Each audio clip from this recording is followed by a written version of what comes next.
वक्रतुण्ड महाकाय सूर्यकोटि समप्रभ निर्विघ्नं कुरु मे देव सर्वकार्येषु सर्वदा। आदिलक्ष्मी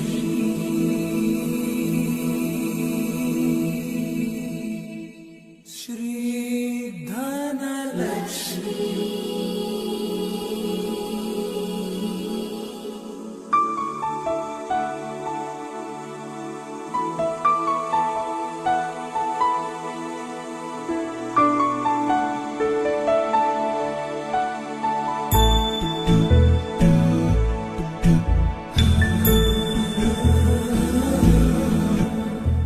सुमनसवन्दित सुन्दरि माधवि चन्द्र सहोदरि हेममयि मुनिगणवन्दित मोक्षप्रदायिनि मञ्जुळभाषिणि वेदनुते पङ्कजवासिनि देवसुपूजित सद्गुणवर्षिणि शान्तियुते जय जय हे मधुसूदन कामिनि आदिलक्ष्मि जय पालय माम्।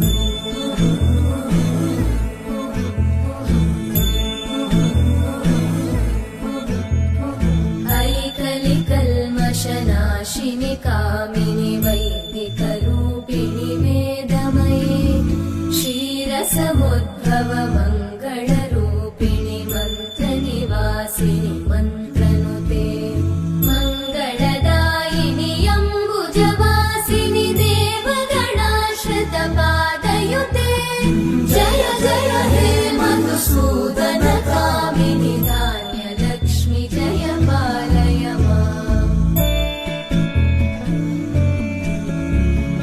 जय वरवर्णिनि वैष्णवि भार्गवि मन्त्रस्वरूपिणि मन्त्रमये सुरगणपूजित शीघ्रफलप्रद ज्ञानविकासिनि शास्त्रनुते भवभयहारिणि पापविमोचनि साधुजनाश्रितपादयुते जय जय हे मधुसूदन कामिनि धैर्यलक्ष्मि जय पालय माम्।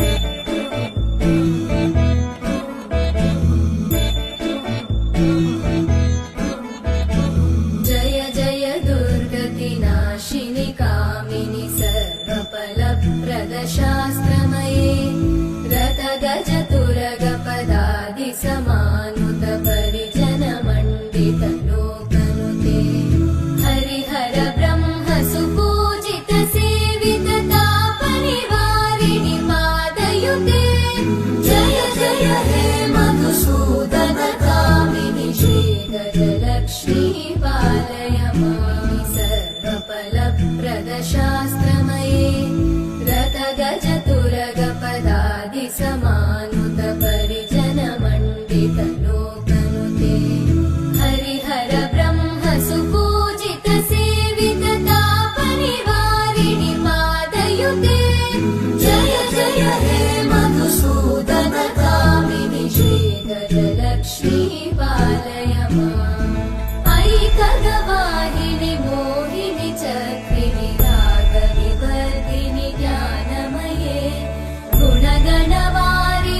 सर्वेश्वरि भारति भार्गवि शोकविनाशिनि रत्नमयी मणिमय भूषित कर्णविभूषण शान्ति समावृत हास्यमुखे नवनिधिदायिनि कलिमलहारिणि काम्यफलप्रद हस्तयुते जय जय हे मधुसूदन कामिनि विद्या लक्ष्मी पालय माम्